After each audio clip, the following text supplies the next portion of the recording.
Olá, hoje nós vamos falar sobre o Evangelho segundo o Espiritismo, capítulo 13, itens de 7 a 8. Mas antes de nós começarmos a nossa reflexão, vamos nesse instante envolver os nossos pensamentos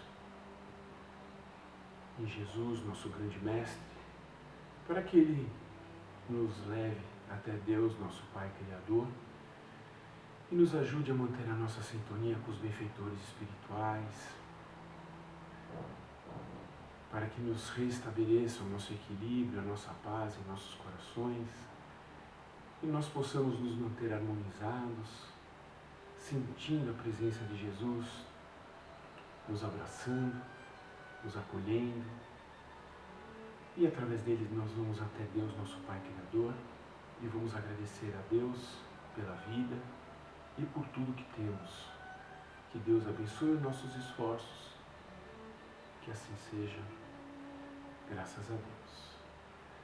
Muito bem, essa passagem que nós hoje temos para pensar, ela primeiramente, o capítulo 13, ele trata de um ensinamento em que Jesus fala em que a vossa mão esquerda não saiba o que faz a vossa mão direita. Ele quer dizer com isso que nós tenhamos discrição, que nós não nos preocupemos quando nós nos envolvemos nessa seara de Jesus, de praticar o bem, de desenvolver a nossa religiosidade, que nós trabalhamos dentro do nosso orgulho, da nossa vaidade, e começamos a deixar de lado, essa importância que a gente dá para que as pessoas vejam o que nós estamos fazendo. E ele nos ensina que perante a Deus, nosso Pai, o que importa é o que nós estamos fazendo de bem ao próximo, o que nós estamos praticando. Isso é o que importa. Com espontaneidade, apenas com o desejo de fazer o bem, É isso que importa para Deus. E nesses dois itens que nós temos para refletir hoje, que é o item 7 e 8, ele trata sobre convidar os pobres e os estropiados, que na verdade é um outro aspecto do desinteresse da prática do bem. Então Jesus fala lá no Evangelho de Lucas, capítulo 14, versículos de 12 a 15, que quando nós tivermos uma oportunidade de fazer um jantar, um banquete, que nós não convidemos os nossos amigos, parentes, irmãos, nem os vizinhos ricos, que vão ter a oportunidade de retribuir esse jantar, esse banquete que nós faríamos para eles, mas que nós convidemos os pobres, estropiados e coxos, que não têm como retribuir, e que nós então seremos abençoados no reino dos céus. Muito bem, é lógico que Jesus, que falava em parábolas, procurava trazer ensinamentos mais robustos para o nosso pensamento. Ele não queria dizer com isso que nós não tenhamos o direito de fazer um jantar, um banquete, para as pessoas que estão mais próximas de nós, mas que nós possamos fazer também por aqueles que não têm como retribuir o bem que nós podemos fazer. Essa é a essência desse ensinamento. Que nós não percamos as oportunidades de fazer o bem àqueles que mais necessitam. Porque é muito fácil nós sermos bondosos, sermos amigos, caridosos com aqueles que estão do nosso lado e que nós amamos. E muito mais difícil é a oportunidade que nós temos de fazer o bem para aqueles que são mais necessitados e que não têm como retribuir para nós. Esse é um ensinamento muito importante que Jesus deixa para nós. E que nós, nesse processo de evolução que ainda nos encontramos, nós ainda temos essa coisa da vaidade, mostrar para o outro. Nós queremos o reconhecimento de tudo aquilo que a gente faz, Então nós ficamos preocupados, o que as pessoas estão achando. E isso é um ponto que dentro de uma doutrina, como a doutrina espírita, quando nós estamos já entendendo o que ela ensina para nós, que nada mais é do que Jesus já ensinou, com alguns detalhes, né, com algum aprofundamento, porque na época que Jesus veio ao mundo, nós não tínhamos tantos recursos para compreender em profundidade o que ele quis dizer para nós, né? Hoje não, hoje nós já temos bastante clareza das informações, né? E com isso condições de entender. Então esse é um ensinamento fundamental, né? Nós temos que focar no exercício do bem, sem se importar com aquilo que as pessoas estão pensando de nós. E a nossa própria consciência, quando nós temos isso claro para nós nos mantemos mais fortes, mais seguros, porque essa relação que esse ensinamento coloca para a gente, né, de que seremos abençoados no reino dos céus, é isso que fortalece. Porque dentro de nós temos o Deus que nos criou. E nós nos comunicamos com Deus através da nossa consciência. Quando nós sabemos, de fato, que nós estamos praticando a caridade de maneira espontânea, porque nós já sentimos essa alegria de fazer o bem ao próximo, sem se preocupar com o que os outros vão pensar de nós, né? Então a nossa consciência nos fortalece. Quando a gente fala de consciência, de novo, é a nossa relação com Deus, né? A gente sabe exatamente que está sendo verdadeiro, que está sendo sincero.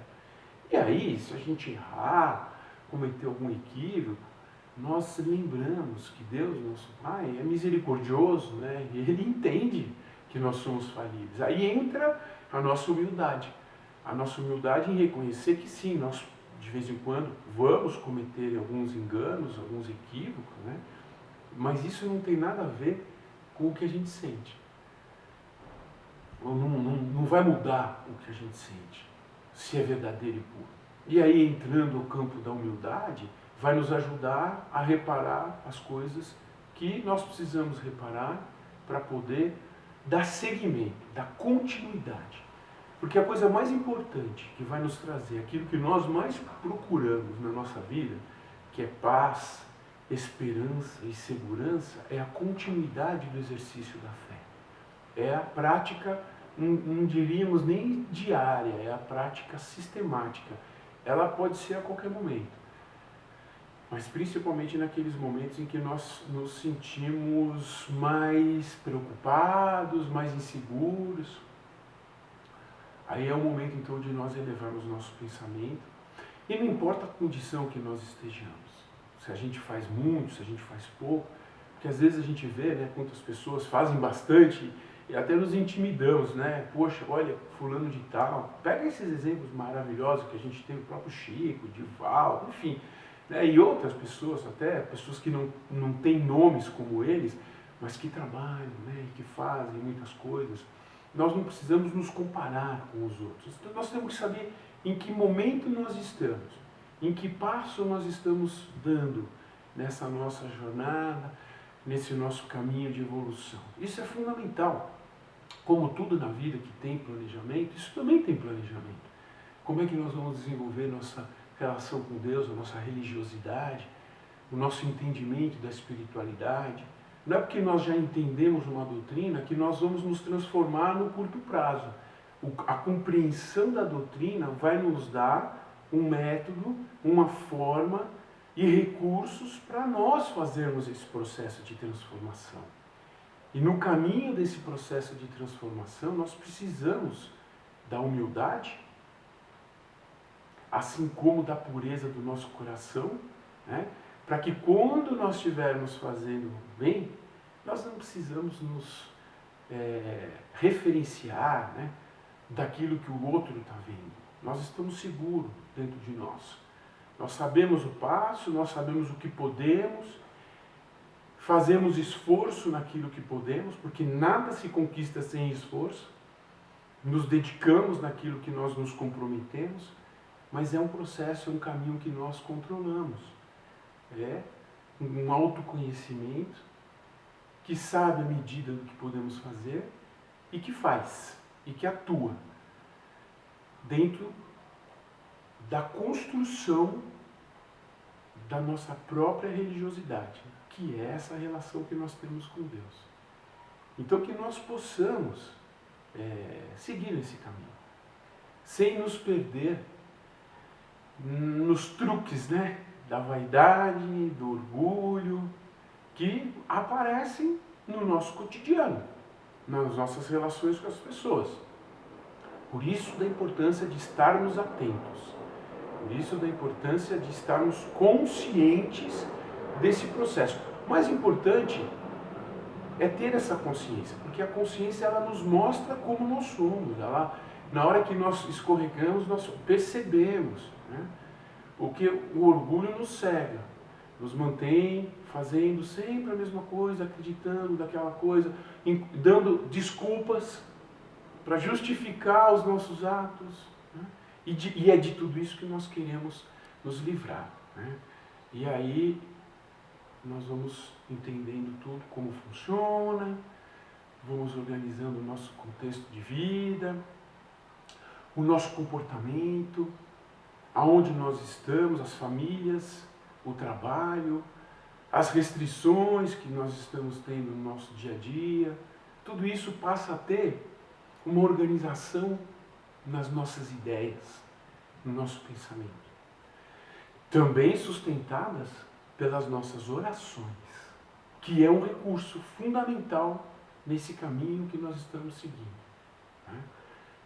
As orações é o nosso alimento espiritual. Assim como nós precisamos de água, de comida, nós precisamos de orações. O alimento e a água nos mantêm o corpo forte. E as orações nos mantêm a fé, a esperança, né? Para que nós não nos percamos nesse caminho de transformação que nós estamos vivenciando. A transformação ela vai acontecer de qualquer jeito, porque é uma lei divina, né? Deus vai empurrando a gente para a gente poder crescer. Ela pode ser mais lenta, ela pode ser mais acelerada, ela pode ser mais leve, ela pode ser mais segura, mais tranquila, na medida em que nós vamos sabendo como tudo vai acontecer.